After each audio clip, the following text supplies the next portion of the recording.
Fala pessoal, sejam todos muito bem-vindos. Essa live de domingo começando agora aqui no meu Instagram. Hoje teremos uma live de domingo conforme as últimas, né? Ou seja, estávamos vindo uma longa sequência de somente eu falando por aqui, né? E ao longo das últimas semanas eu tenho trazido alguns convidados que chegam para acrescentar muito, né? Não é que são quaisquer convidados, de fato. Primeira semana com o Fábio Baixa, uma aula de bolsa. Semana passada, quando o assunto mais quente eram os ETFs, né? Ou seja, aquele ETF relacionado a criptomoedas, né? Que estavam sendo lançado pelo pessoal da Hashdex. Eu tive o prazer de receber o Stefano para conversar um pouquinho mais sobre esse assunto. Nessas últimas semanas, né, assim, algumas semanas, o principal tópico e o que mais tem feito preço na Bolsa Brasileira tem sido de fato política.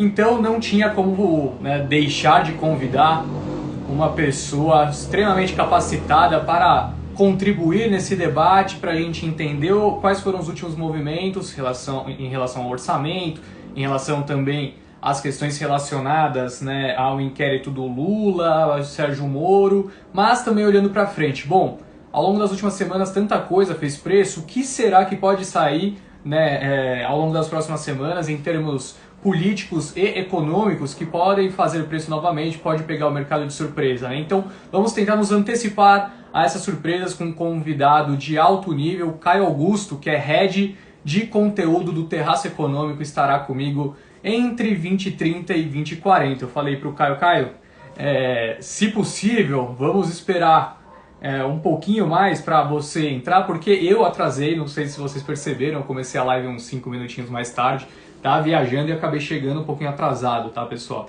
Então é isso, entre 20h30 e 20h40 teremos o Caio aqui. Até lá, nós vamos falar um pouco sobre o que aconteceu na Bolsa na semana passada e comentar alguns tópicos super quentes que mais devem fazer preço, né, também ao longo das próximas semanas. Primeiro tópico, Canal de Suez, né? Eu acho que não tem como a gente deixar em branco, eu vou explicar um pouquinho mais para cada um de vocês, quem ainda não teve a oportunidade de entender o que está acontecendo por lá, qual o tamanho do impacto, né, e por que está todo mundo falando disso. As fotos, né, e os memes que o pessoal tem feito em relação ao Canal de Suez são de fato espetaculares, né? Eu acho que todo mundo se diverte vendo aqueles memes. Mas de toda forma, eu acho que assim, o impacto é de fato muito severo para a economia global. Vou explicar o porquê disso. Vou falar de petróleo e minério, né? O petróleo que apresentou extrema volatilidade ao longo das últimas semanas. Vou explicar o que está acontecendo, tá? Acho que não dá para a gente passar batido aqui também.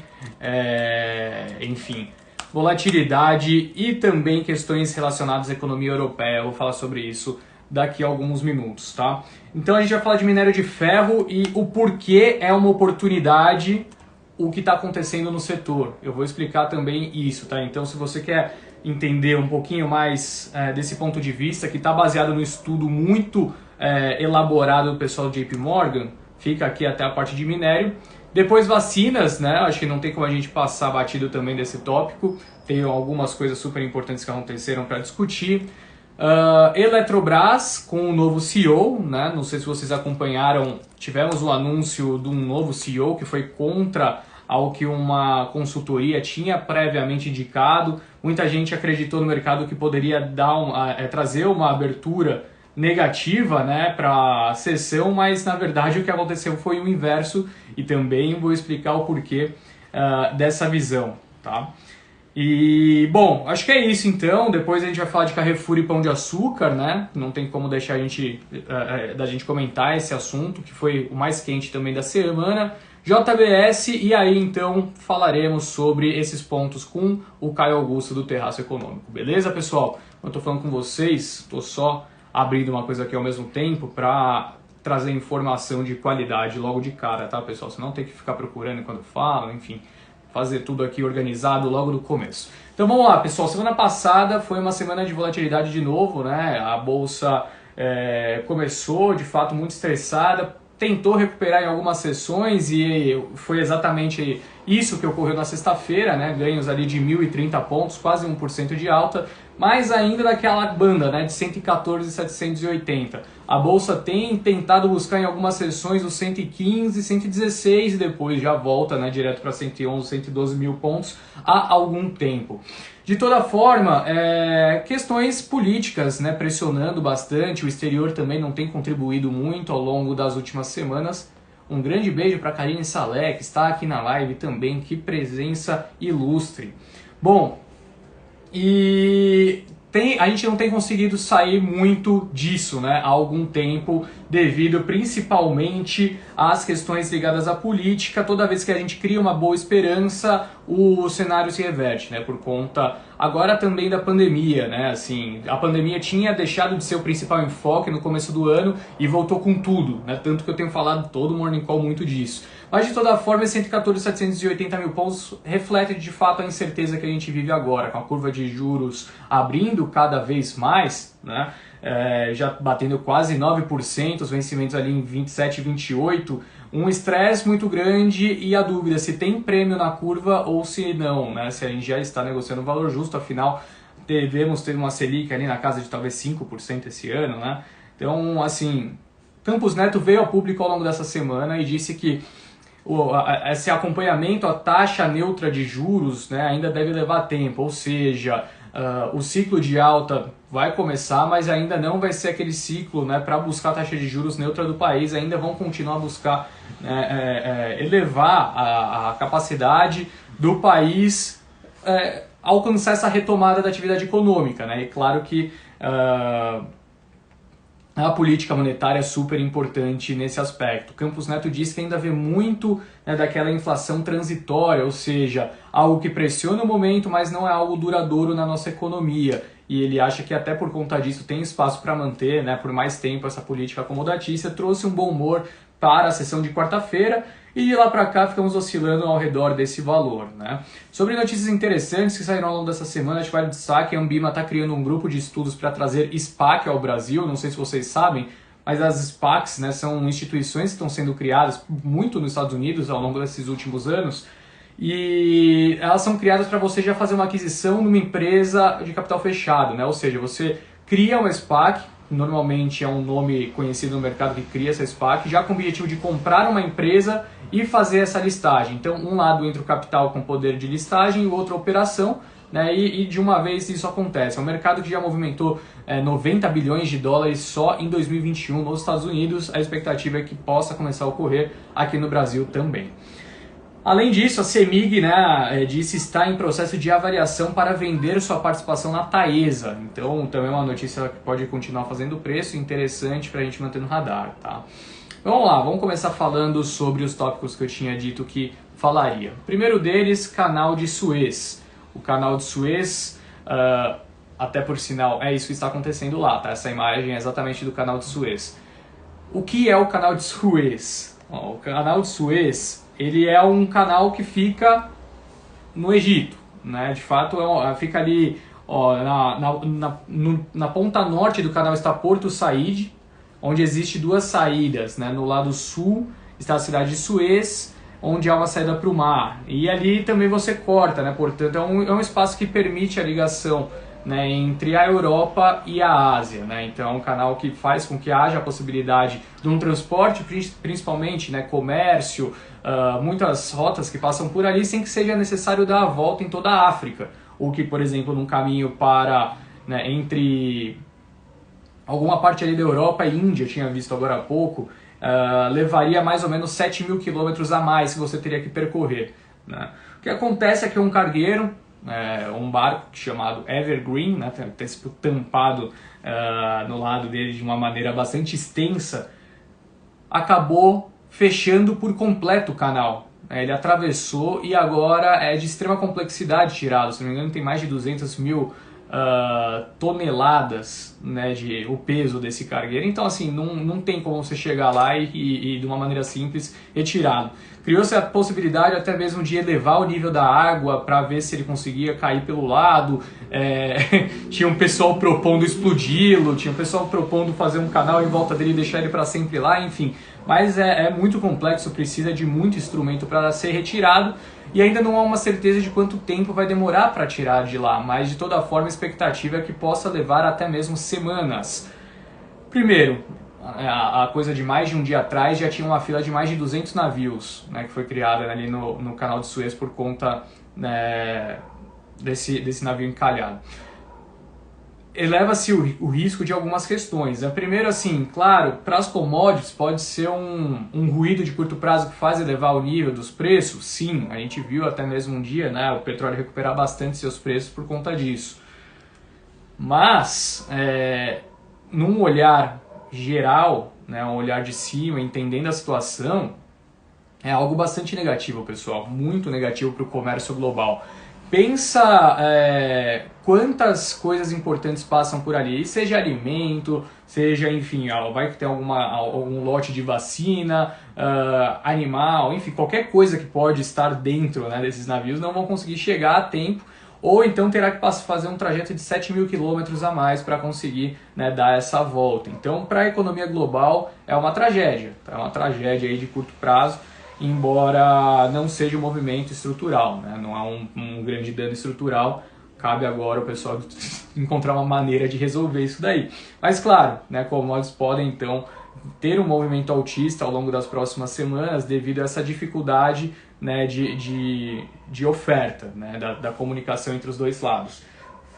Esse é um ponto para a gente manter no radar, embora, né, o que a gente tem observado relacionado principalmente a commodities, e quando a gente está falando de commodities, especialmente o petróleo, ao longo das últimas semanas, de fato um movimento não tão favorável, né, pessoal? A gente viu o Brent bater praticamente $70 o barril, voltou de maneira reta, né, caiu detonado ali dos 70 até os $60 como se fosse uma coisa simples, mas não é, né? Quase aí 15% de queda que apresentou em muito pouco tempo. E qual que é, né, qual que tem sido o principal fator para que esse movimento ocorresse, mesmo em meio a um cenário onde tem, né, ali uma região interligada entre Europa e Ásia fechada devido a esse navio? As preocupações quanto à pandemia na Europa têm feito muito preço. A Europa é super importante para o mercado, né, de combustíveis, obviamente que ainda, né, por mais que haja um trabalho bastante expressivo sendo feito por lá para busca, né, de energias renováveis, ainda é um polo super importante de atividade econômica, né? E, bom, acompanhamos ao longo das últimas semanas a França implementando o lockdown 3.0, né, a Alemanha estendendo também o prazo de lockdown, e estender de novo, né, para esse feriado agora da Páscoa, mas Angela Merkel foi extremamente criticada e acabou voltando atrás. Reino Unido, né, já com ritmo de vacinação forte, mas também com bastante medidas de restrições, Itália com casos acelerando novamente, enfim. Então essa preocupação com a demanda por lá, de fato, fez com que o preço da commodity caísse bastante. Tá? Então vamos continuar observando esse cenário, por um lado positivo, né, devido a esse problema pontual do Evergreen, mas o cenário ali europeu ainda preocupa. Tá? Sobre minério de ferro, oportunidade à vista no meu ponto de vista. Eu realmente acho que tem uma oportunidade em jogo devido a, assim, isso baseado a um estudo que eu tive a oportunidade de ler, se não me engano, do JP Morgan, do time global de commodities do JP Morgan. E para quem não entendeu o que está acontecendo, né, a gente viu uma depreciação também muito expressiva do preço do minério de ferro ao longo das últimas semanas, devido a uma questão relacionada a medidas restritivas que estão sendo tomadas na China, numa cidade que chama Tangshan, que é o principal polo, né, siderúrgico do país, porque ela fica muito próximo de Pequim, ao em torno de 100 quilômetros, um pouquinho mais que isso.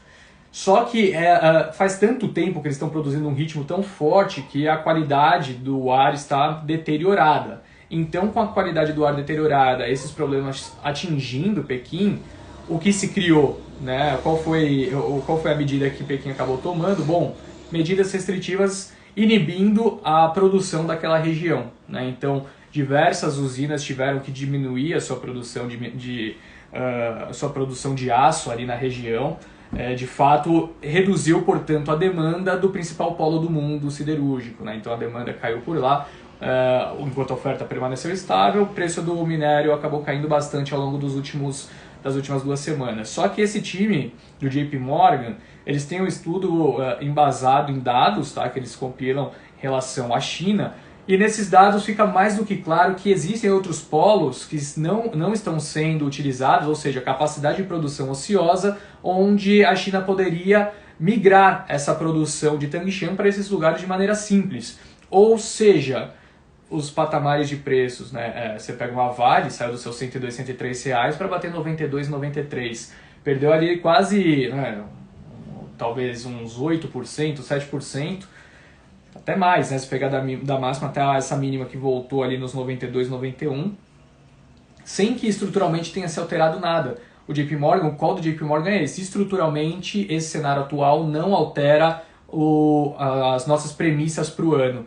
Logo, para mim, né, eu que já estudei esse case, né, o que está acontecendo tanto no lado do boom das commodities, né, a retomada dos países, e também operacionalmente, né, como a Vale, como a CSN Mineração, como os Minas, como a Gerdau tem atuado, de fato me parece que abriu uma oportunidade. Tá? O cenário ainda é muito favorável para essas companhias do setor, apesar desse ruído de curto prazo, mas quando você olha lá para frente nada se alterou. Ou seja, para mim isso é uma oportunidade, certo? Nada se alterou no longo prazo e esses papéis caíram 7, 8%.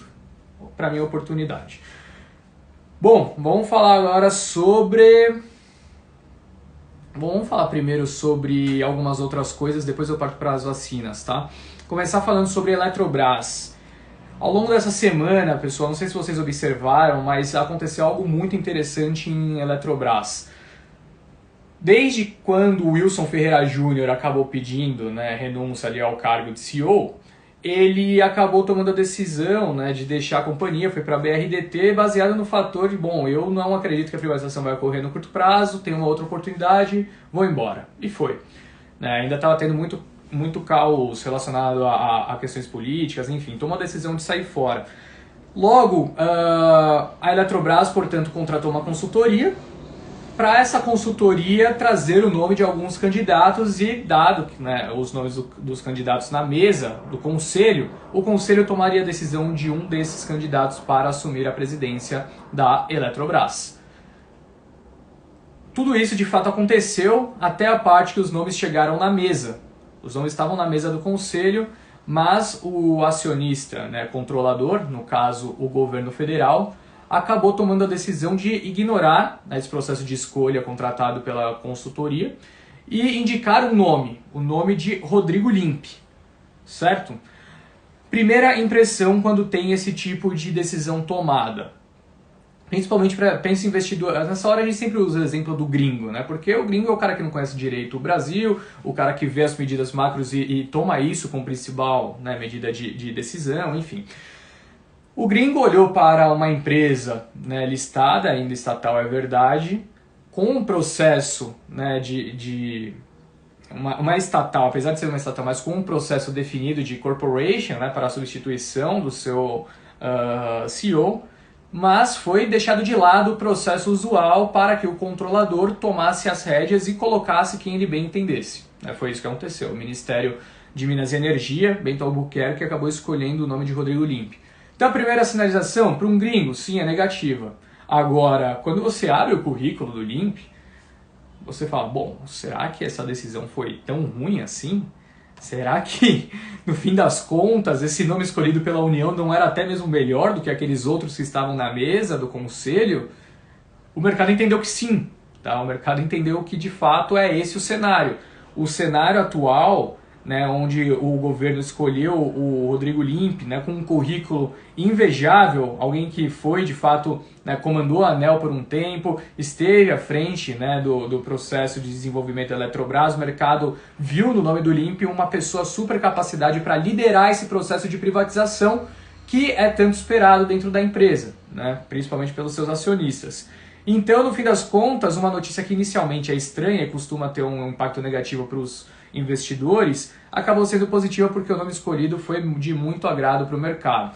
E além disso, né, acho que vale o destaque também ao nome capacitado para liderar esse processo de ganho de eficiência dentro da Eletrobras, que era uma empresa extremamente, né, ineficiente ao longo dos últimos tempos. Ferreira Júnior deu início a essa transição e agora a perspectiva é que Limp pode de fato assumir. Mas assim, não tem como fugir muito daquele cenário onde o principal noticiário que vai continuar fazendo preço para a Eletrobras ao longo desse ano será de fato primeiro a capitalização, né, que deve ir até dezembro, podendo se estender até fevereiro do ano que vem, pelo que a gente tem escutado, né, ali do Pacheco, principalmente no Senado, e posteriormente a privatização. Mas assim, esses tópicos são hoje mais importantes até mesmo que os resultados operacionais da Eletrobras, né? Então tem um valor tão grande a ser destravado ali, né, que de fato o mercado vai continuar olhando para isso como principal ponto de atenção para a companhia. Bom, vamos falar agora sobre o que aconteceu com o Carrefour e os impactos em Pão de Açúcar. Bom, o Carrefour, talvez terça-feira, né, foi mais para o começo dessa semana, se não me engano, acho que foi terça, optou por fazer uma aquisição super importante para o mercado. Ele foi atrás do Big. O Big, para quem não sabe, terceiro maior player do país em varejo alimentar, em termos de market share, né? O Big era o antigo Walmart, né? O Walmart estava em condições precárias financeiras, a Advent veio, reestruturou o Big, né? E estava caminhando já, conseguindo apresentar uma boa recuperação, dado o cenário que estava, né, sendo desenvolvido ao longo dos últimos anos. Fez uma boa recuperação, estava até na lista de IPOs, né? Estava na lista de IPOs para esse ano, estava lá na CVM. Só que o Carrefour acabou, né, encontrando no Big uma ótima oportunidade de colocar para dentro, né, uma empresa que cria uma complementaridade geográfica, né? O Big é mais forte tanto no Nordeste quanto no Sul do país, Carrefour é mais sólido aqui no Sudeste. Ganhos de eficiência de maneira espetacular, tanto no lado do custo, né, como você tendo uma escala maior, você consegue negociar melhores contratos, né, mas também reduzindo custos logísticos, integrando duas malhas logísticas super importantes, desenvolvendo geograficamente sua operação. Tem o Banco Carrefour, que consegue, né, também rentabilizar os ativos aos clientes do Big agora. Além disso, né, assim, o Atacadão tem apresentado resultados fenomenais. Agora você consegue colocar redes de atacado do Big para operar da maneira que o Atacadão opera e gera muito valor, né? Algumas outras lojas migrando, né, de bandeira para a bandeira do Carrefour, mas de toda forma pagou 7,5 bi. Só os ativos mobiliários, né, do Big, segundo a estimativa do Carrefour, valiam 7 bi, então pagou 7,5 bi. Parte disso encaixa agora, né, mas depois vai acabar emitindo dívida para fazer aquisição, dilui pouco seus acionistas e integra então se torna a principal referência em termos de share do país. A negociação provavelmente não vai encontrar divergências, dificuldades de aprovação no CAD, então criou um valor muito grande para o Carrefour. Para a gente da Guide foi ótimo, a gente tinha um long and short aberto, com a ponta comprada Carrefour, ponta vendida Ambev. Claro que a gente não sabia que ia ser essa aquisição, a gente acreditava que Carrefour ia ter uma performance mais sólida que a Ambev ao longo desse ano, mas no fim das contas ajudou a gente a encerrar a operação ali com quase 10% de gain, né? Mas de toda forma, acabou beneficiando também, essa aquisição acabou beneficiando de certa forma a interpretação do valor do Pão de Açúcar em bolsa, né? O Pão de Açúcar, depois que fez o spin-off do Açaí, passou a ser negociado em bolsa com um valor de mercado de algo em torno de 6,5 bi. Ou seja, o quanto o Carrefour pagou foi mais de 1 bilhão acima do que o Pão de Açúcar passou a valer, né, em bolsa naquele dia da cisão com o Açaí. Isso só mostra como o mercado está subavaliando os ativos de Pão de Açúcar. Claro que as operações são diferentes, né? O Big possui a operação de atacado, né? O Pão de Açúcar acabou focando mais na operação de varejo agora, né? Depois desse spin-off. Até mesmo o CEO, né, do O CEO do Açaí disse que não vê impacto significativo da fusão entre Carrefour e Big para os seus negócios, mas gera um valor para o Pão de Açúcar, portanto, afinal o mercado consegue interpretar melhor o seu valor, né, que deveria estar negociando. A gente acompanhou o Pão de Açúcar atingindo já seus R$ 31, R$ 32 ao longo da última sessão. Lembrando que depois do spin-off, saiu ali do spin-off e foi negociado a R$ 16, R$ 17. A gente conseguiu comprar o papel, talvez um monte de gente que eu conheço, a 20, a R$ 22. E agora já está sendo negociado a 32, 2-3 semanas depois. Então o mercado abre oportunidade, né?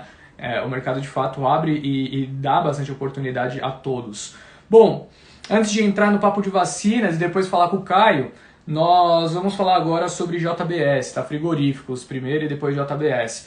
Lembrando, pessoal, que a gente vai ter uma participação super importante daqui a alguns minutinhos, então envia aí a live para os seus amigos, tem uma setinha aqui embaixo, é só você mandar essa setinha para os seus amigos, tá? Enfim, o pessoal consegue acessar a live de maneira super mais fácil. Vamos falar sobre o que mais deve fazer preço para a Bolsa no lado político ao longo dessas próximas semanas e os últimos acontecimentos. Bom, sobre JBS... o Brunão tá aqui na live. Brunão fez pouco dinheiro com o JBS, né, Brunão? A gente vinha falando há quanto, né? Assim, talvez 1 ano e 1 mês, 1 ano e 2 meses, desde o início do ano passado, quando eu entrei na Guide, eu venho falando frequentemente sobre os frigoríficos. Não estava andando, era verdade, mas estavam baratos. Quando tem uma assimetria, pode demorar para o papel e o setor começar a andar, mas quando começa a andar, não para, porque tem valor ali, né? O mercado só está tendo dificuldade de interpretar que aquilo de fato é um valor que está em cima da mesa, né? Quem tiver paciência e colocar a mão em cima se beneficia desse cenário. Por que eu falava isso? Que o cenário estava extremamente positivo para os frigoríficos, tanto os que produzem carne bovina, suína, de frango, Brasil, a exposição mais forte a Estados Unidos. O cenário estava muito positivo, a China comprando demais, o lockdown não tendo diversos impactos, né, como muita gente acreditava no início, assim, até acelerou, obviamente, as vendas, né, em supermercados, caiu a venda, né, em bares e restaurantes, mas acabou compensando. O câmbio a 5,50 é super positivo, você pega uma JBS, mais de 90% do EBITDA dela é dolarizado, né, você pega a Marfrig, 92%, 93%. Então, essas companhias aproveitaram desde o início do ano passado até agora para gerar caixa, geraram caixa, foram desalavancando, trocando dívida, reduzindo o custo, né, de endividamento, enfim. E tudo isso se resultou agora nessa última sessão de resultados dos frigoríficos, né, todos eles fizeram brilhar os olhos dos investidores. JBS foi o mais recente exemplo disso, aconteceu ao longo da última semana. A empresa que estava com a corda no pescoço, né, desde aquela época da operação carne fraca, veio a African Swine Fever, deu de fato, né, um grande caminho para esses frigoríficos conseguirem se beneficiar, né, de uma retomada, e fizeram isso de uma maneira super sólida. A JBS gerou, né, fluxo de caixa livre, pessoal, só no último trimestre mais de 3 bi. Sua alavancagem caiu para 1,56 vezes, né? Ou seja, a dívida líquida EBITDA 1,56 vezes. E agora não tem muito o que fazer, né? Já anunciou dividendos de algo em torno de 2%, recompra de ações, né? Devolveu praticamente 5% aos acionistas e ainda, né, segue gerando muito caixa, tem espaço para fazer novas aquisições tranquilamente para segmentos que aumentem a margem, né, que é o grande objetivo desses frigoríficos, seja plant-based, né, ou seja, de fato proteínas vegetais, ou então mesmo algumas outras companhias de outras localidades, que é o caso da Minerva, né, tem buscado iniciar operações através de uma aquisição ali na Austrália. Então é isso, o cenário continua super positivo, nada indica numa alteração nesse momento para os frigoríficos. Eu continuo vendo muito valor, principalmente nesses mais ligados, né, tanto à exposição internacional, mas também com enfoque maior em carne bovina. Acho que assim, o melhor cenário atual é para a Marfrig, né, você tem ali nos Estados Unidos de fato um ciclo ainda muito positivo, o câmbio vai continuar beneficiando a empresa, né, 5,50, enfim. E o comércio doméstico dos Estados Unidos também, né, de fato está super forte, né? O pessoal recebendo cheque em casa, atividade econômica por lá voltando mais forte, vacinando, né? Então, de fato, o pessoal lá nos Estados Unidos já demandando bastante e também conseguindo exportar de lá, né? Então, assim, eu gosto bastante de Marfrig e JBS por esse fato. Mas a Minerva também, apesar de uma pressão em custo por conta da arroba aqui, deve continuar tendo uma performance muito sólida e é a que menos se traduziu em performance em bolsa, né?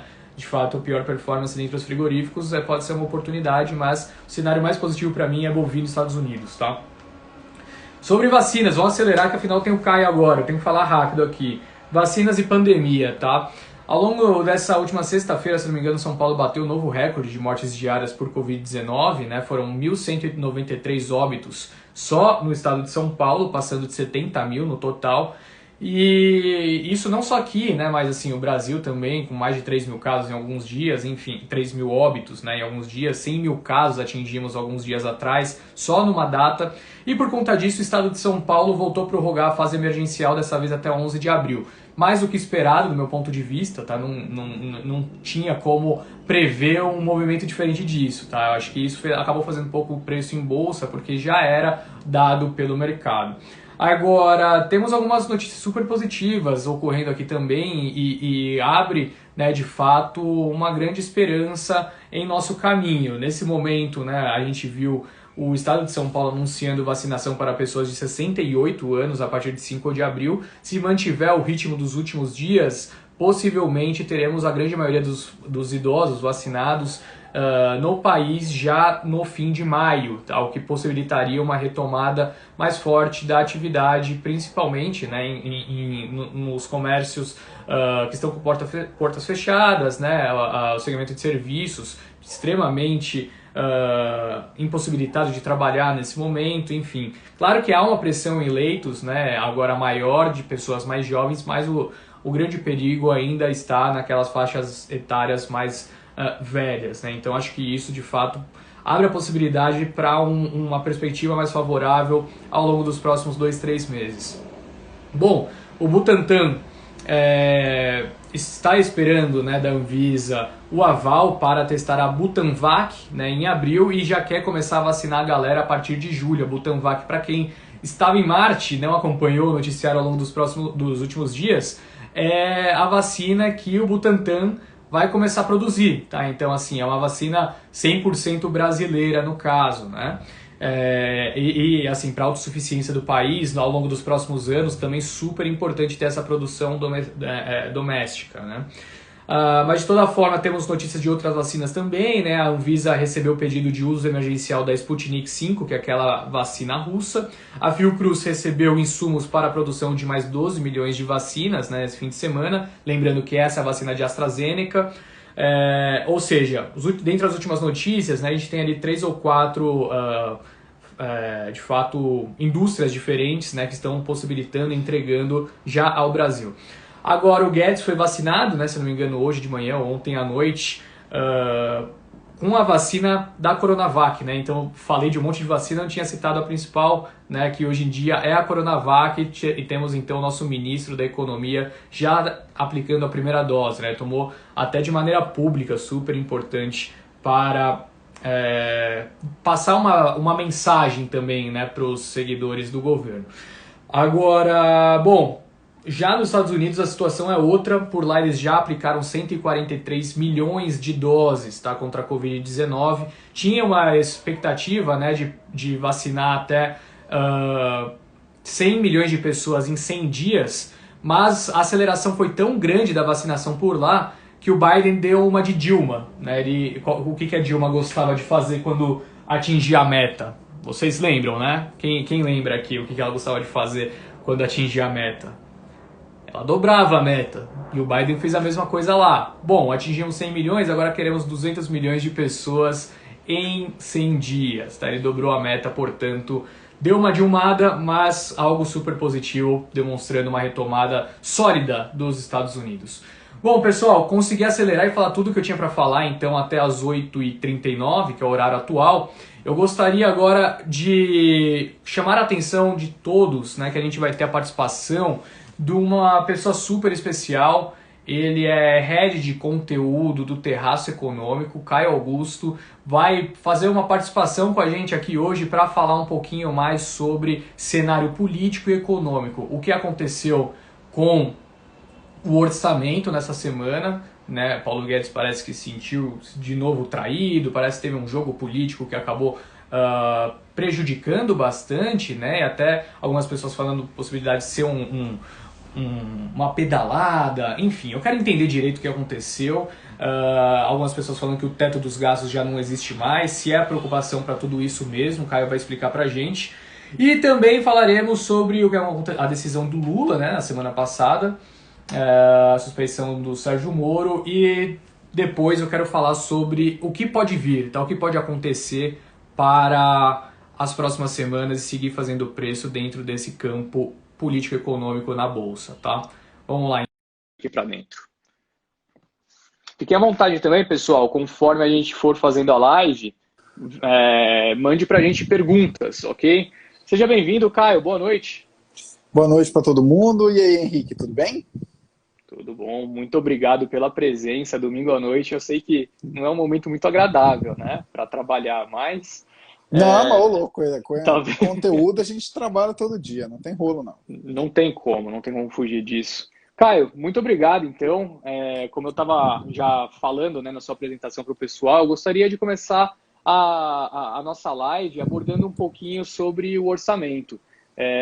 De fato, a gente teve algumas votações, né, ao longo dessa semana no Congresso e parece que algo muito preocupante aconteceu, né? Eu queria um pouquinho da sua visão, se de fato é algo para a gente manter no radar ao longo desses próximos dias, ou se já é algo que está com o martelo batido, e por que isso é tão importante para o pessoal, né, que acompanha o mercado, os impactos fiscais, enfim, puder ajudar a gente. Muito obrigado mais uma vez pela presença.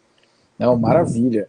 O que a gente teve de resolução do orçamento, que ainda não é uma resolução, ainda está um pouquinho aberto, ainda tem discussões a serem feitas. A grande problemática é que é a seguinte, até o que você estava falando aí há pouquinho antes de eu entrar, né? Será que isso é uma pedalada? Será que o teto de gasto não vale mais? Não necessariamente é uma pedalada, porque não configurou pegar de uma despesa e colocar em outra, ou atrasar uma despesa para parecer que o caixa está numa situação melhor, como foi feito em 2014 e tal.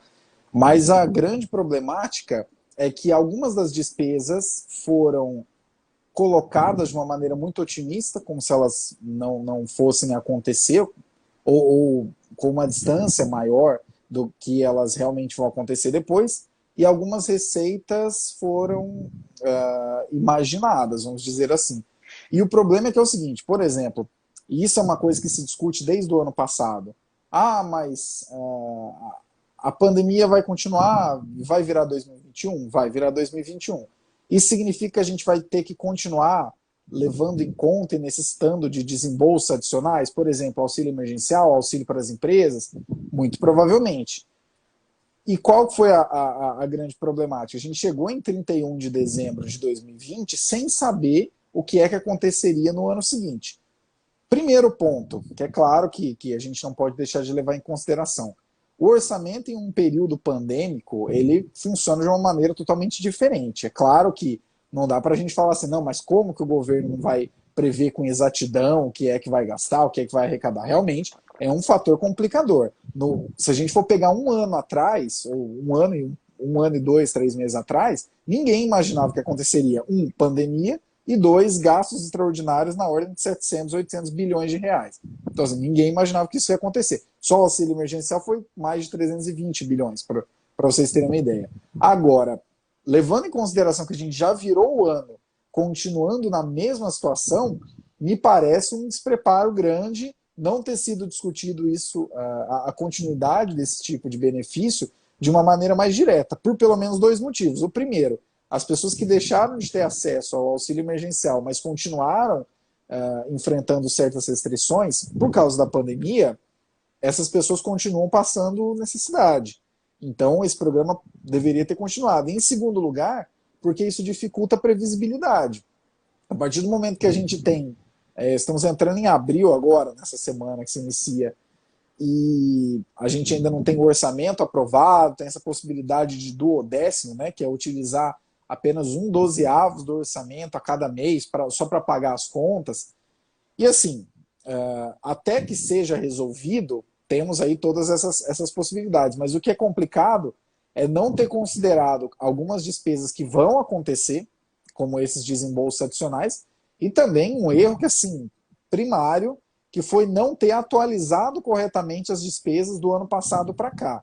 Porque tem algumas despesas que são atualizadas pelo INPC, outras são atualizadas pelo IPCA, e aparentemente algumas simplesmente não foram atualizadas, o que significa que a gente pegou o valor do ano passado, entrou 2021 e falou, passa aí que não tem problema. E qual que é o problema? Nos últimos, 8, 10 anos, as despesas chamadas discricionárias, que são aquelas que o governo pode gastar, mais ou menos, vou colocar muitas aspas aqui, da maneira que ele quiser e pode cortar se for o caso, por exemplo, são os investimentos, esse espaço de despesas discricionárias tem diminuído muito. E, de acordo com a lei do teto de gastos, quando esse limite se aproxima muito do que a gente vai observar nesse ano, são disparados alguns gatilhos, que são mais ou menos algumas restrições para aumento de gastos, que é restrição para concurso, restrição para aumento de salário do funcionalismo e tudo mais. Só que o grande problema é que a gente já anda nessa linha da faca, vamos dizer assim, há um bom tempo, não é coisa recente.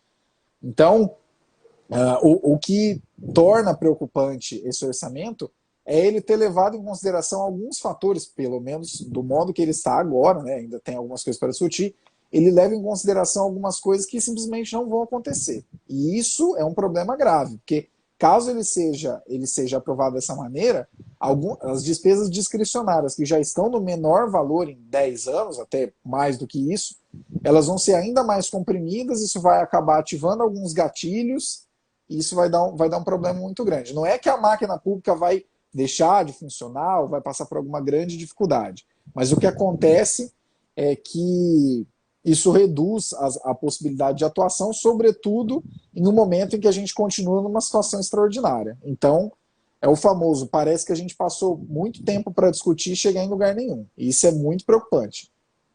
Perfeito, perfeito. Então, assim, é mais uma das sinalizações recentes que a gente recebe que não é de fato algo animador, né? E aí a gente tem tido alguma sequência já de aspectos como esse, né?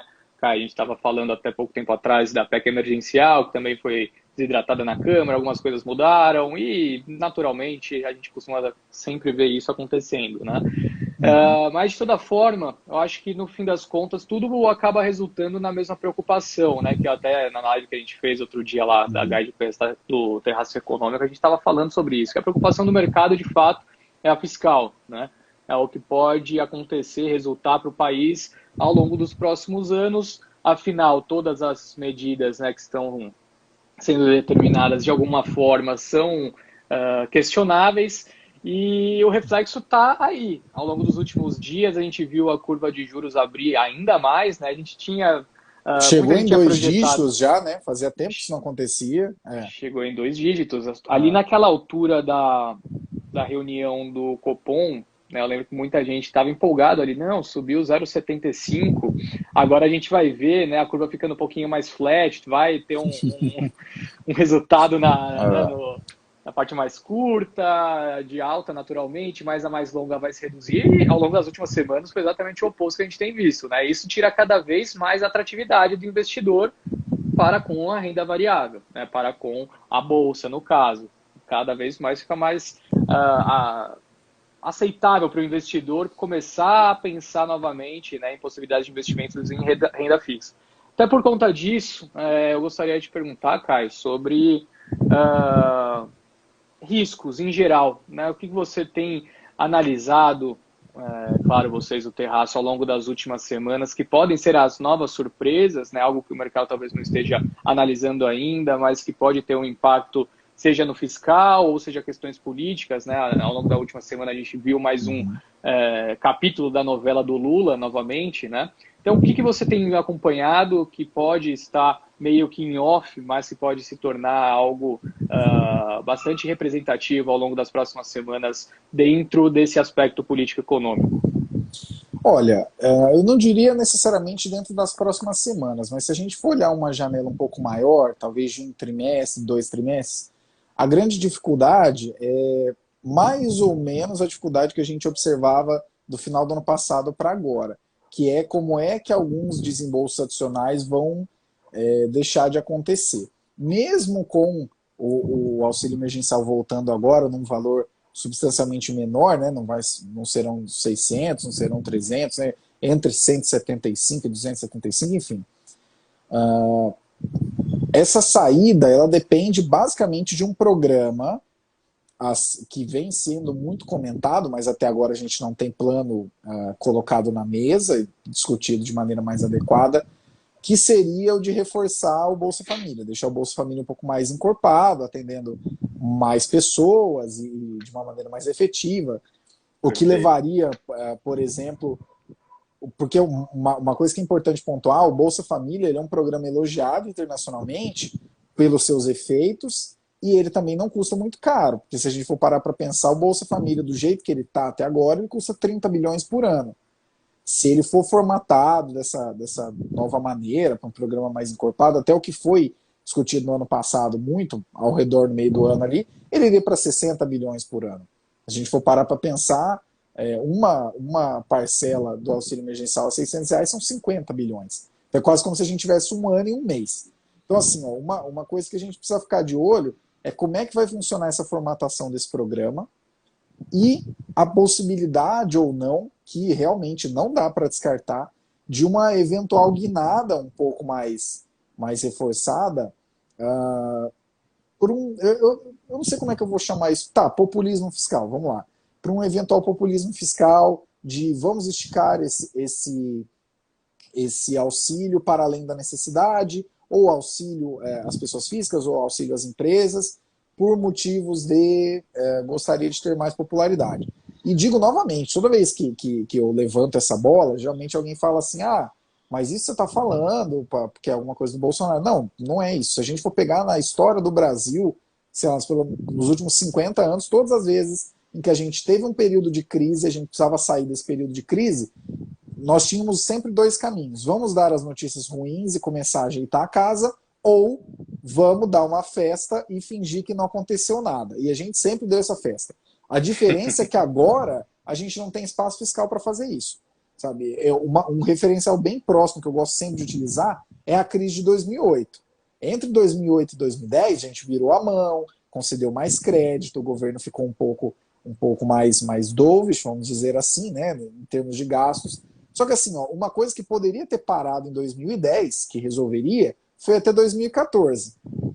E a gente viu a dívida nesse período sair em torno de 50% para em torno de 70%. A gente foi 20 pontos em 3, 4, 5 anos. O que, se a gente for parar para pensar, do ano passado para cá, a gente avançou 10 pontos, lidando com uma pandemia e gastando extraordinariamente mais de 600 bilhões de reais. Então, se a gente for parar para pensar, uma coisa que realmente a gente não pode descartar e tem que ficar muito de olho é essa possibilidade de uma guinada, fiscalmente falando, um pouco mais populista. Novamente, se vivemos um período extraordinário, enquanto vivemos o período extraordinário, temos que ter desembolso extraordinário, realmente, isso não tem o que falar. Por mais que isso acabe empinando um pouco a curva mais lá adiante, se há uma questão extraordinária, a gente tem que lidar com ela. O grande problema, e o que sinto eu, que acaba resultando nesse empinar um pouco mais da curva mais adiante, é justamente a não confiança de que, nós vamos lidar temporariamente com um problema temporário, que a gente tem essa possibilidade de esticar gastos extraordinários para um período não extraordinário, e 2, que a gente não necessariamente vai conseguir tocar reformas fiscalmente relevantes. Porque uma coisa também que é importante ser dita é a seguinte, até o Rodrigo Pacheco, do Senado, entrou, não, a gente tem uma possibilidade de passar uma reforma tributária entre 3 e 4 meses, uma reforma administrativa entre 6 e 8 meses. Beleza. O que é a reforma tributária que a gente tem até agora? Junta PIS com COFINS, aumenta a alíquota e depois a gente vê o que vai fazer. Isso não é reforma tributária. Desculpe, isso é unificação de um imposto. Isso não dá para se chamar de reforma. Como até o pessoal costumava brincar, não dá para chamar isso aí nem de puxadinho, se vocês querem saber. E, em segundo lugar, reforma administrativa. pelo que está agora, pessoal, não pelo que ainda vai ser discutido. Pelo que está agora, é basicamente pegar vários itens que já haviam sido discutidos no passado e dizer, mais adiante a gente vai discutir isso com carinho. Então é o famoso não adianta nada. Tá, muda algumas coisas que vão ter um impacto daqui 10, 15, 20 anos. Mas no curtíssimo prazo isso não resolve absolutamente nada. E o problema é que, diferentemente de 20 anos atrás, hoje a questão fiscal ela é urgente, entendeu? Ela bate a porta.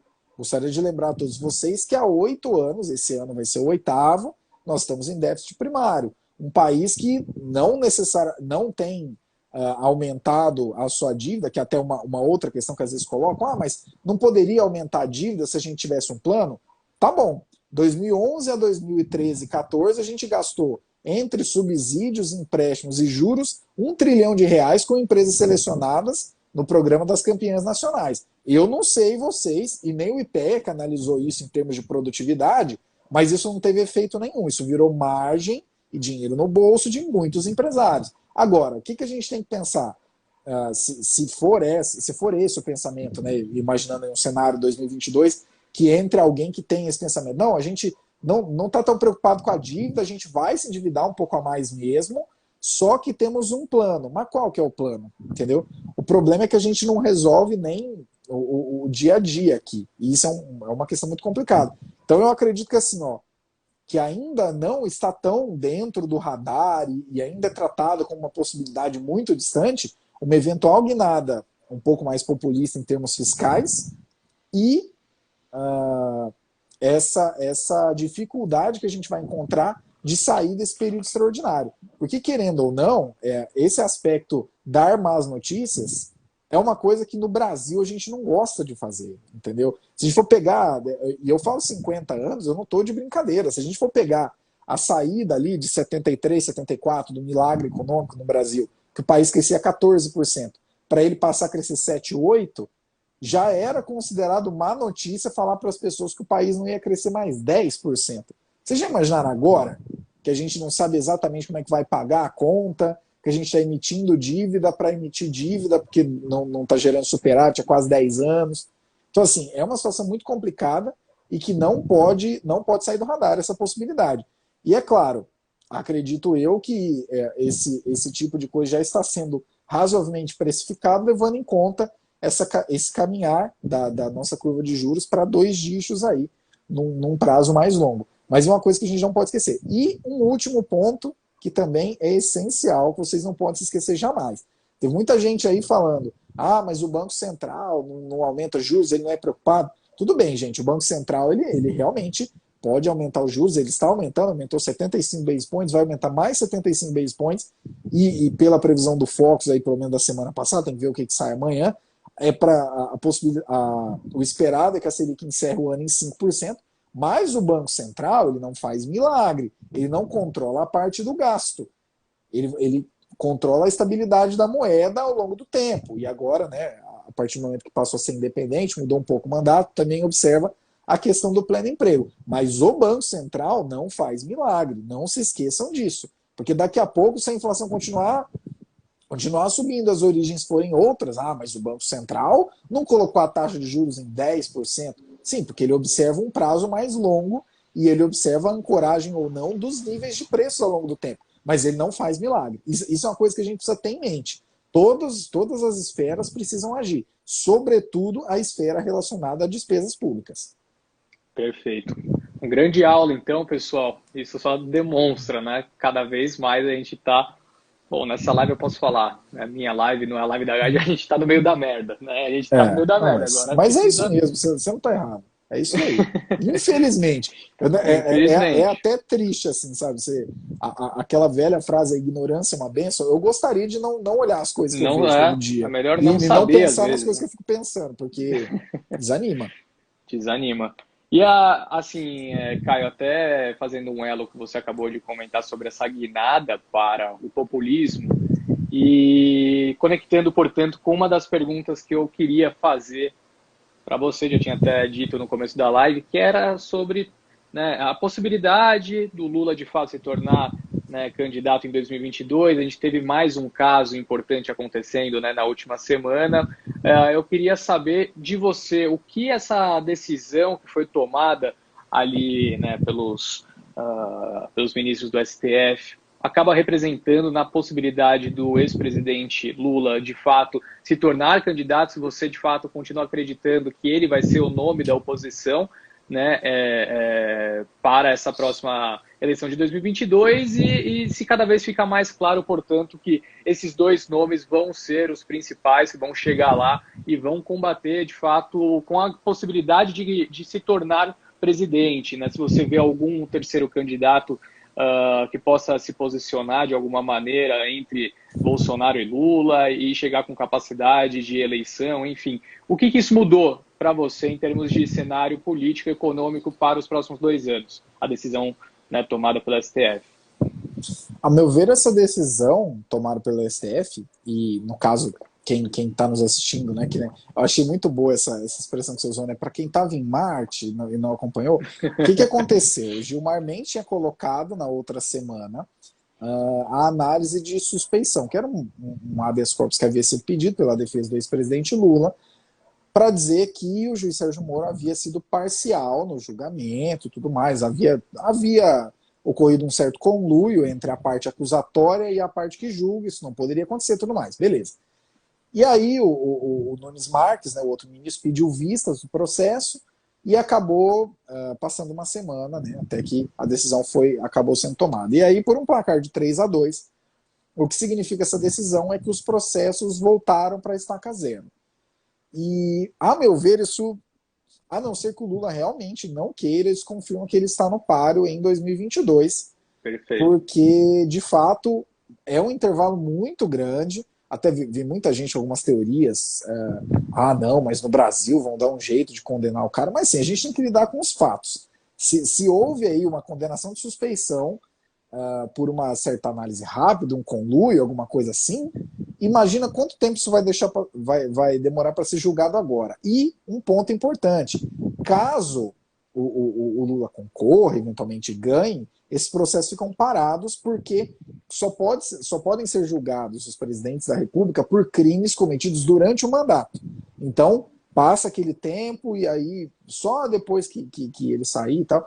Mas essa decisão significa que os processos voltaram para a estaca zero e, a meu ver, isso significa que ele está no páreo em 2022.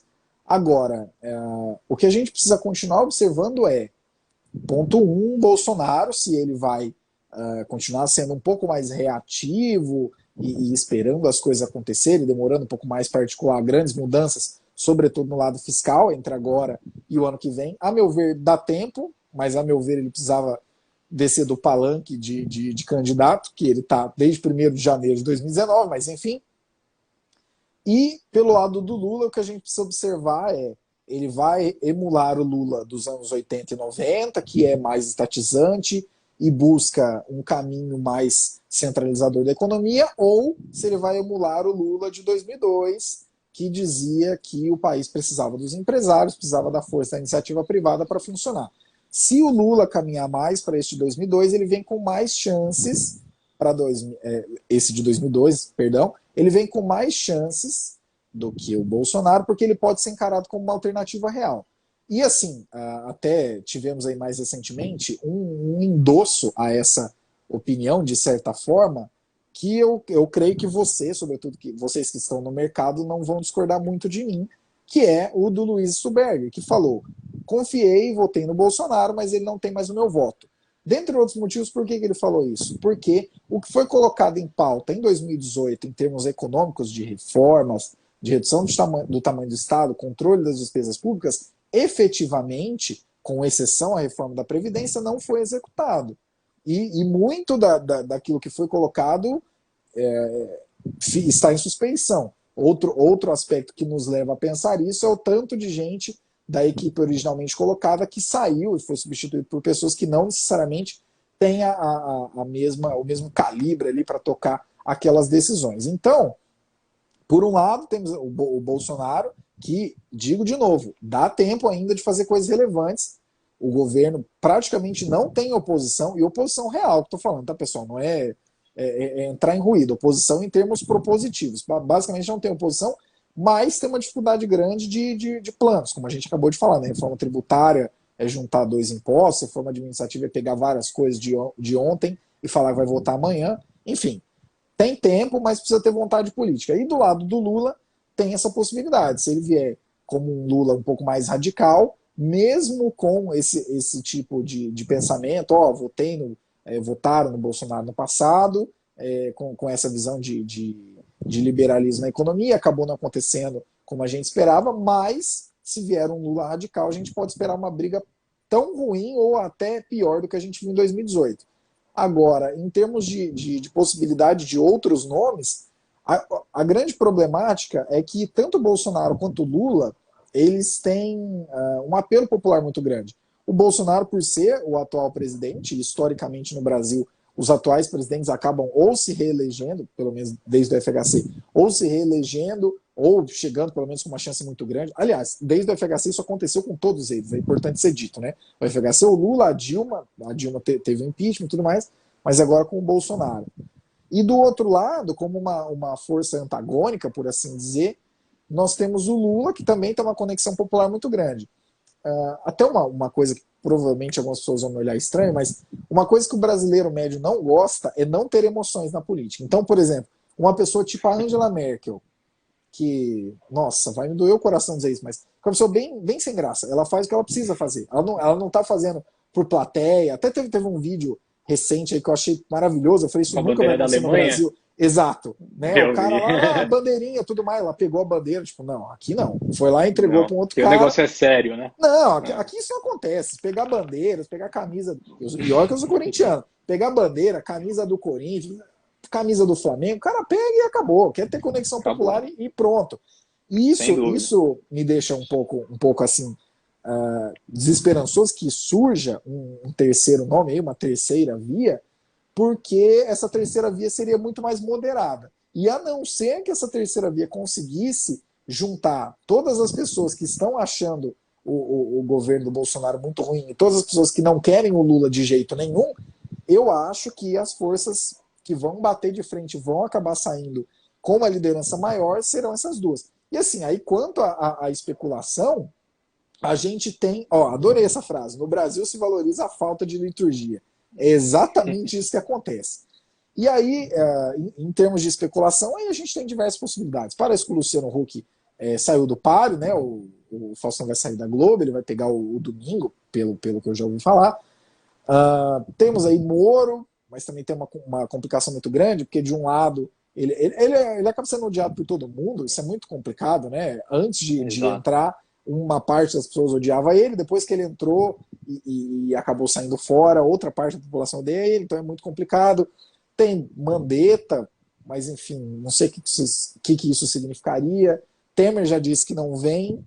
Temos Eduardo Leite, que é uma possibilidade, mas ao mesmo tempo que algumas pessoas o levam a sério, outras pessoas dizem que ele não tem a capacidade de tocar uma campanha mais. Como é que eu vou dizer isso? Que tem um pouco mais de presença. O Dória, como a gente já tinha discutido, pelo visto, se ele for bastante esperto, acredito que ele vai acabar vindo para governador de novo. Se ganha ou não, são outros 500, mas ele vai acabar vindo para governador, porque acabou pegando toda uma imagem aí de que tranca as pessoas em casa, tudo mais, um negócio meio difícil de dissuadir, sobretudo nesse curto espaço de tempo. Agora, independente de termos ou não um nome, eu acho que daria para chamar de possibilidade de força nós temos algum nome que aglutine isso, né? Tanto é que tem aí uma certa discussão entre alguns partidos, até o Mandetta mesmo estava dando uma entrevista uns tempos atrás, se eu não me engano, para aquele canal My News ou para o Antagonista, eu não me lembro para onde, mas ele estava falando, não, porque aí podemos juntar eu, o Eduardo Leite, e aí podemos juntar com fulano, com ciclano, e a gente vai abrindo mão de cabeça de chapa, a gente forma uma força um pouco diferente. Só que o que é complicado no Brasil é que é o seguinte, a gente, nos últimos anos, na política, a gente nivelou a coisa muito por baixo. Então, basicamente, qualquer pessoa que fizer mais o óbvio, ou caminhar um pouco mais para o centro e falar... Quer ver uma coisa que provavelmente, não sei se vai incomodar algumas pessoas que estão nos assistindo. Aquele discurso que o Lula deu. O Lula, ele falou várias coisas que qualquer pessoa sensata falaria. Ah, ó, tem que usar máscara. O governo deveria estar procurando vacina no mundo inteiro. Assim, não falou nada demais. Nada demais. Só que ele tem um apelo popular grande. Então muita gente achou isso uma vitória muito grande. Por dois motivos. Porque o Bolsonaro nivelou muito por baixo e porque ele tem apelo popular. Agora, se a gente for pegar, e não estou colocando nenhuma intenção política nesse comentário, mas se a gente for pegar quem está efetivamente fazendo um trabalho de controle, de acompanhamento com diversos critérios, como é o caso do Dori, como é o caso do Eduardo Leite, essas pessoas ou não têm apelo popular, ou o apelo popular é contrário, né, é um ódio popular, vamos dizer assim, ou elas entram naquele campo, mas não vai defender o Brasil, não vai fazer, entendeu? Que até perguntaram aqui, né, Ciro Gomes. Ciro Gomes também é uma questão um pouco complicada, porque às vezes ele dá a entender que ele agiria não como o Bolsonaro, porque o Bolsonaro realmente é muito questionável, mas ele agiria de uma maneira tão intervencionista quanto. E isso é uma questão complicada, porque na prática não dá para a gente ficar jogando de um ponto para outro, sabe? Ah, não, mas esse é muito ruim. Obrigado, Samor, pelo elogio. Fiquei extremamente honrado vindo de você. Muito obrigado. Geraldo Samor, do Brasil Journal, nos assistindo aqui. Que honra imensa. Fiquei até feliz aqui. Mas continuando, eu acho que o Brasil merece muito mais do que isso, cara. Não dá pra gente ficar assim, mas o Bolsonaro, ele passou 30 anos de demonstrativos de que ele não, de que ele ou não era capacitado, ou de que ele era meio irritadiço e tudo mais. Então vamos colocar quem? Vamos colocar um outro que também passa esse tipo de demonstrativo. Qual que é o sentido disso? Não daria pra gente sentar. Digo de novo, o brasileiro médio nunca vai eleger uma Angela Merkel aqui, isso aí vocês podem esquecer. Mas não dá para a gente sentar e pensar em possibilidades mais focadas no pragmatismo, no o que é que vai ser feito, do que quem é que vai agradar ou quem é que não vai ser desagradado, entendeu? Porque se a gente for parar para pensar, primeira década desse século, a gente cresceu realmente, mudamos de patamar. Mas muito menos que os emergentes, muito menos que os mercados desenvolvidos. Segunda década, a gente andou de lado e caiu. Diferentemente dos emergentes que subiram quase 50%, 47%, e diferente dos mercados desenvolvidos subiram mais de 30%. Então, assim, será que não deu para entender ainda que a gente vai arrastando década atrás, década após década, se a gente não colocar, se a gente não eleger representantes, sobretudo no executivo, tá? Mas em todas as esferas, se a gente não eleger representantes que foquem no que precisa ser feito, entendeu? É educação de qualidade, tá, mas como é que a gente vai fazer? Como é que a gente vai avançar? Mas é resolver o problema da primeira infância, porque impacta isso na formação de mão de obra para o país ao longo de décadas, tá? Como é que a gente vai resolver isso? É a questão fiscal, como é que a gente vai resolver? A gente empurra os nossos problemas com a barriga há 30 anos, 40 anos. A gente não resolve. A diferença é que no período militar, você não podia dizer que esse problema acontecia porque alguma coisa ia acontecer com você. Agora, no período democrático, a gente só joga esse problema para frente, seja em carga tributária, ou quando não dá para jogar em carga tributária, inflação, ou mesmo em dívida. Só que tudo isso é sentido, tudo isso é pago. Não existe almoço grátis. Essa é uma frase que os economistas costumam muito falar, e às vezes parece que a gente está sendo, né, como diz a expressão, jogando água no chope, mas não é o caso, realmente não existe almoço grátis. Quando a gente não encara os problemas e não os discute de maneira séria, e o Brasil é especialista em fazer isso, não discutir de maneira séria, o problema não vai sumir, ele vai aumentar, e amanhã a gente vai ter que encarar ele de novo. Como uma outra questão, por exemplo, a gente aprovou essa reforma da Previdência em 2019. Se a gente tivesse aprovado um direcionamento mais sério lá com o FHC, em 97, 98, cara, a situação seria totalmente diferente. Um outro caso a reforma fiscal do Palocci, ainda em 2005, 2006, tivesse deslanchado e não tivesse sido considerado, inclusive pela Dilma, como rudimentar, foi essa palavra, procurem aí, reforma Palocci, Dilma rudimentar, que vocês vão achar exatamente essa citação, a gente estaria em outro patamar, entendeu? Só que a gente gosta de emoções aqui, a gente gosta de dançar na frente do abismo, e o grande problema é que a gente não tem espaço mais para fazer isso. Entendeu? Se 10, 12, 15 anos atrás a gente tinha espaço em termos de endividamento público, em termos de capacidade de crédito e tudo mais, hoje a gente não tem mais esse espaço. Então é fazer reformas ou fazer reformas. E se a gente não fizer, bem, não falta exemplo na própria história do Brasil dos anos 80, pelo menos, para cá, para a gente saber que tipo de coisa que pode acontecer aqui. Perfeito, Caio. Grande aula, mais uma vez, agradecendo bastante. Putz, eu acho que foi de fato um momento que a gente tirou aqui para refletir e entender que o problema de fato do país é estrutural.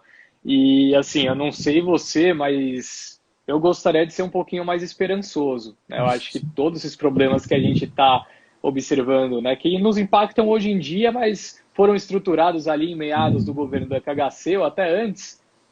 Qual sinalização a gente está tendo nesse momento que daqui 10, 15 anos, né, o que vai acontecer será diferente? Qual que são as perspectivas que nos fazem, né, pelo menos enxergar uma luz no fim do túnel? Afinal, teremos mais um governo, provavelmente, né, ali em 2022, que vai seguir guinando para esses lados que são, né, distantes com a perspectiva positiva que o mercado possui. Afinal, estamos já chegando aqui num consenso há algum tempo, né, que provavelmente a disputa em 2022 vai ser de Bolsonaro e Lula. Né? A gente vai ver dentro do governo de um desses dois o cenário se alterando de maneira tão sólida, afinal, eles já tiveram oportunidade de fazer isso acontecer. Né? O Lula... Pode seguir, cara. Eu acho que a diferença que existe hoje é basicamente de diagnóstico, porque se a gente for olhar 20, 30 anos atrás, até uma coisa que eu gosto de lembrar, o Fábio Jambiage, excelente economista, que discute essa questão previdenciária há muito tempo, ele falou num Roda Viva certa vez, que ele ouviu uma vez de um ministro do governo que se a questão previdenciária não fosse resolvida, o Brasil iria à falência. Esse ministro era o Delfim Neto, e o ano não era nem 1980. Então, se a gente for parar para pensar, tem problemas no Brasil que a gente sabe que existem há muito tempo.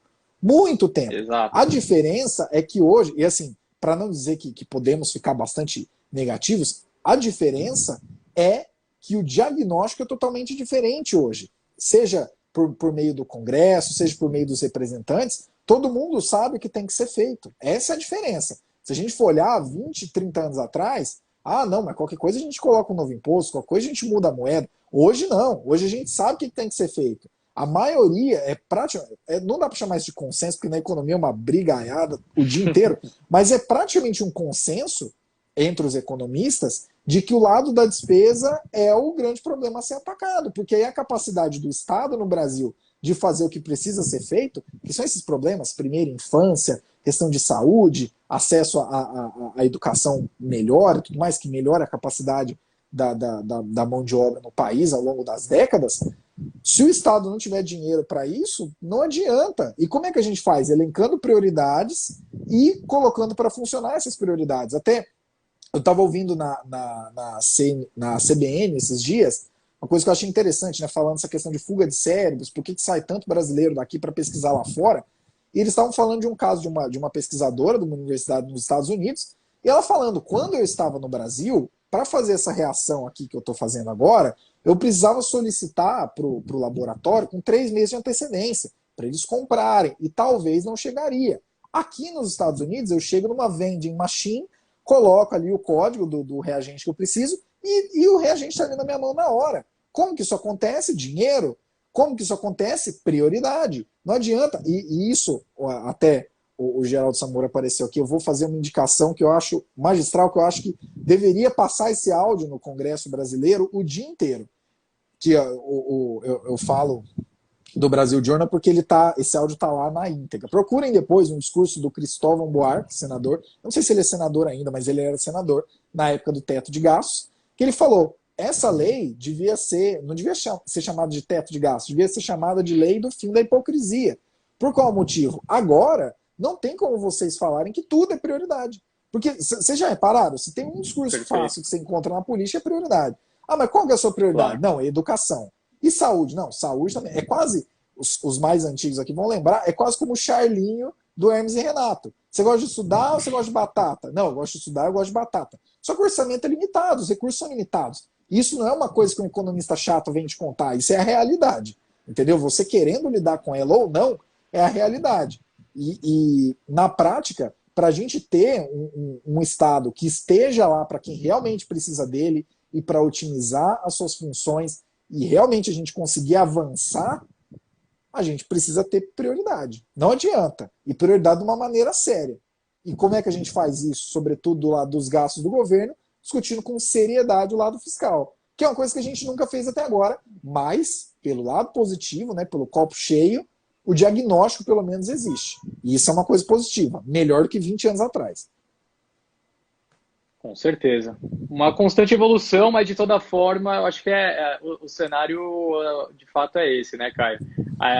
O pessoal conseguindo, de fato, diagnosticar de uma maneira mais, não diria nem conclusiva, mas correta, né? Tá aí a história de diversos outros países que atacaram essas frentes e conseguiram, posteriormente, de fato, crescer, né? O Brasil está estagnado há um bom tempo. Um país emergente onde a gente às vezes cresce menos do que muitos países desenvolvidos, né? Porque até, Henrique, uma outra coisa que é importante de notar, em termos de Sim. produtividade, que na prática você que está ouvindo não é familiarizado com esse termo, é o quanto você consegue produzir com uma mesma quantidade de recursos, em termos de produtividade, a gente está estagnado desde os anos 80. A gente produz a mesma coisa. Ah, mas por que o PIB cresceu? Porque tem mais gente, porque tem dinheiro de fora. Basicamente por isso. Como até o Marcos Lisboa gosta sempre de lembrar, o pessoal se dá, mas o Brasil é um país rico. O Brasil não é um país rico, gente. A gente está, um país grande, em termos de renda, é um país grande, tem muita gente, uma Exato. economia grande, de fato. Né? Acabou de sair das 10 maiores, da 11ª, 12ª, sei lá. Mas assim, em termos de renda per capita, a gente está lá entre 70 e 80. A gente não é um país rico, entendeu? Só que a gente precisa aprender a lidar com essas limitações. E, por exemplo, se a gente for olhar pelo lado da produtividade, como é que a gente melhoraria a produtividade? Reduzindo, por exemplo, na primeira infância, o nível de doenças. Por um lado, tem um lado positivo. Passamos aí essa PEC do saneamento, que vai permitir com que um escárnio, que é mais de 100 milhões de pessoas no Brasil não terem saneamento básico, seja corrigido. Então, quer dizer, algumas doenças que matavam as pessoas na Idade Média vão deixar de matar brasileiros agora. Entendeu? Isso já é um avanço. Agora, para a gente mexer com produtividade, demanda recurso e demanda prioridade. Não tem como. E outra coisa importante também a ser dita, não é só dinheiro, tá? Porque tem gente que fala assim, então o que se desembolsa em termos de educação do PIB brasileiro, que é 6%, deveria ir para 10%. Tá, mas deveria ir para 10% por quê? O que é que você vai fazer com esse dinheiro? E ninguém sabe explicar, e parece que se levar a 10%, beleza, a gente vira a Noruega. Não é assim que funciona. Tem que ter prioridade. Não é uma questão só de grana, é uma questão de prioridade.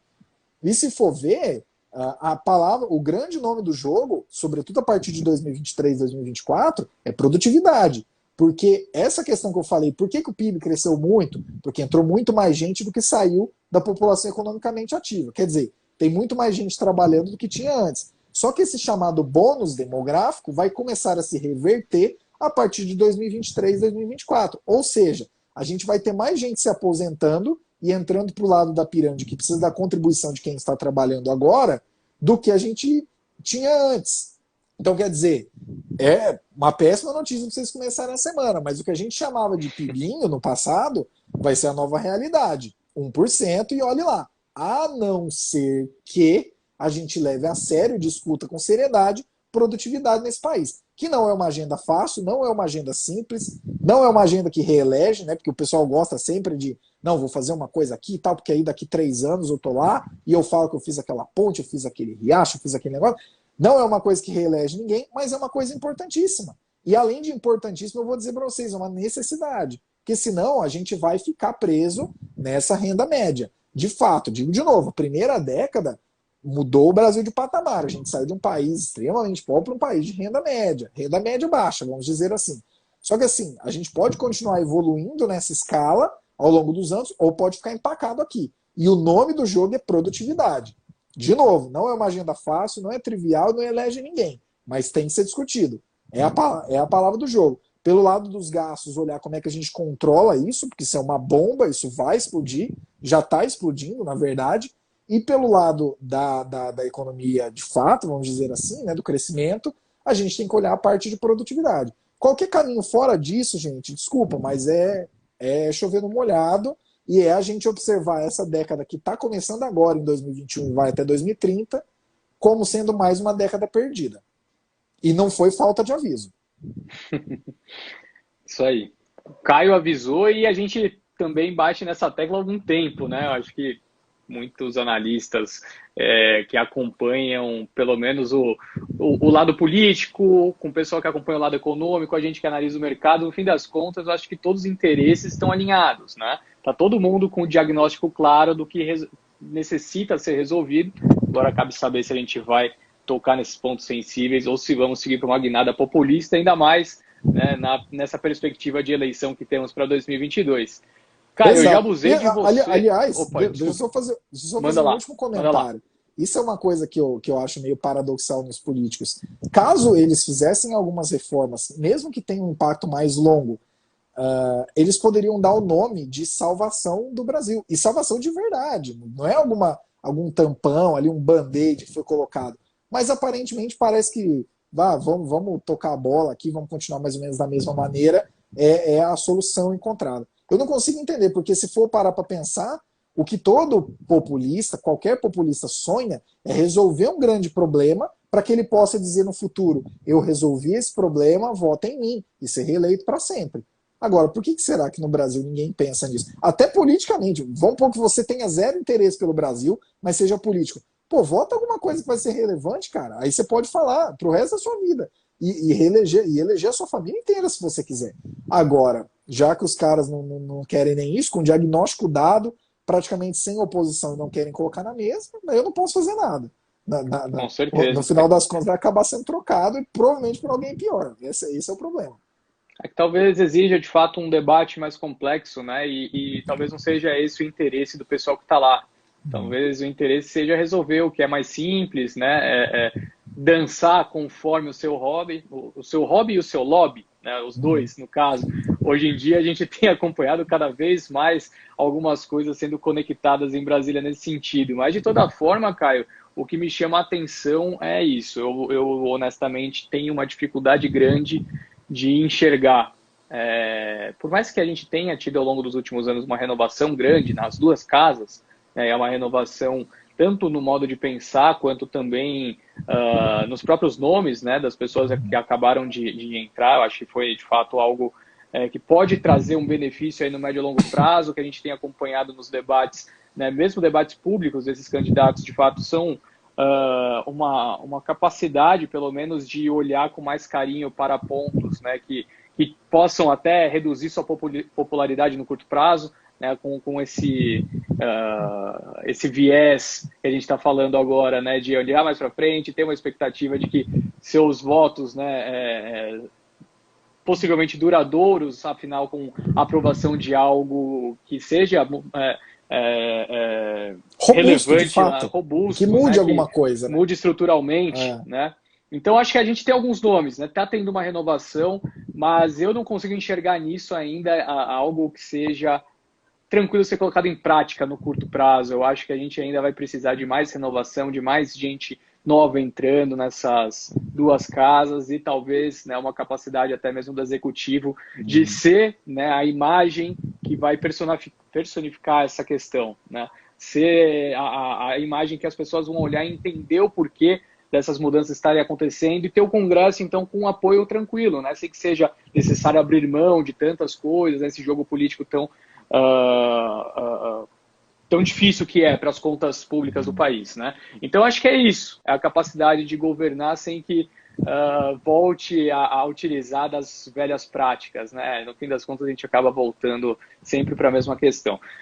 Caio, eu gostaria, primeiramente, de dizer que, de fato, sua presença foi muito importante para a gente. Eu acho que o elogio do Geraldo não foi à toa. Eu acho que foi a opinião pública aqui da nossa live, pelo que eu acompanhei dos comentários ao longo das suas falas. Eu gostaria de agradecer muito a sua presença, lembrar a todos que o Terraço Econômico é nosso parceiro aqui na Guide já há um bom tempo. Se vocês ainda não conhecem, não os conhecem, no caso, né? Entre no site terraçoeconômico.com.br, lembrando que é um espaço independente, como vocês mesmos dizem, né, Caio, de opiniões políticas, econômicas, estão presentes também em todas as redes sociais E como que o pessoal pode encontrar aí também, Caio, seu dia a dia no Twitter, ali falando sobre a classe da GV, né? Mandar um abraço pro pessoal da Evo e da GV também. Exato, né? No Twitter acaba tendo uma liberdade um pouco maior para memes e tal, mas também tem bastante análise ali. Enfim, é uma loucura, né? O Twitter é uma loucura, se a gente for Twitter é parar pra pensar, maravilhoso. mas vale a pena. Tem também a minha rede, que é o mesmo nome do Twitter, né? Caio Augusto, Caio Augusto, né? Que é Caio Augusto de Oliveira Rodrigues, que é fácil de vocês encontrarem. E essa live vai ficar salva, não vai? Não. Vai ficar salva. Aqui Não, no então Instagram maravilha. vai ficar Então salva. compartilha aí, marca um, marca outro, vai ficar fácil, vocês vão encontrar. É isso, eu vou estar marcando então aqui ao longo do fim de semana, né? Essa live, lembrando que fica salva aqui no Instagram, mas eu também subo ali no YouTube, para quem não tem a possibilidade de acompanhar ao vivo, tem essas duas opções para ver mais tarde, né? E de toda forma, então, para quem não acompanha ainda o trabalho do Caio, vou estar marcando ele e também todo o time do Terraço Econômico, se vocês ainda não tiveram esse prazer de acompanhar as análises do pessoal de lá, de fato eles são altamente capacitados, referências, não à toa a gente teve essa aula hoje à noite. Então é isso, Caio, eu vou encerrando a live aqui, gostaria mais uma vez de agradecer a sua presença e deixar aí, se você quiser mandar uma mensagem final para o pessoal, quem sabe uma mensagem de uma expectativa um pouquinho mais positiva Sim. quanto às próximas semanas. A gente falou muita coisa ruim aqui. É verdade. Nem tudo é tão ruim em Terra Brasília, né? É o que eu falei. O diagnóstico está dado, a gente tem possibilidade de discutir isso, só precisa ser discutido de uma maneira séria. E eu acho que ainda dá tempo. Não é um otimismo, não é uma torcida, mas eu realmente acho que ainda dá tempo. O que precisa ser colocado o plano na mesa, precisa ser articulado nas casas, que não tem, de fato, oposição real, propositiva, vamos dizer assim, e atravessar esse período agora, né? Mas vamos lá, o Brasil é cheio de potencialidades. A gente só precisa discutir as coisas de maneira um pouco mais séria. Se não agora, em próximos governos, mas tem que ser discutido, porque senão a gente vai ficar para trás de novo. E assim, mais uma vez, não vai ter sido falta de aviso. Isso aí, ninguém pode falar, meu Deus, onde foi que o Brasil errou? Pô, você tem uma semana para começar a te falar onde é que foi que o Brasil errou, entendeu? Então, mas é isso. Então, agradecer, Henrique, o convite, dizer aí que nós do Teatro estamos à disposição, eu também, pessoalmente, precisando só chamar, e a gente segue trocando ideia aí, né, e torcendo para que o melhor aconteça. Pelo menos o diagnóstico existe, que já é melhor do que nada. Com certeza. Fechado. Obrigadão, Caio. Gostaria de agradecer também a presença de todos aqui, dedicaram uns minutinhos do seu domingo para ficar com a gente. E agora, desejar a todos, portanto, uma ótima semana, bons negócios, saúde, se protejam e fim de semana que vem estaremos de volta. Mais uma vez, obrigado, Caio. Boa noite, pessoal. Até mais. Tchau, tchau. Valeu, pessoal. Até mais.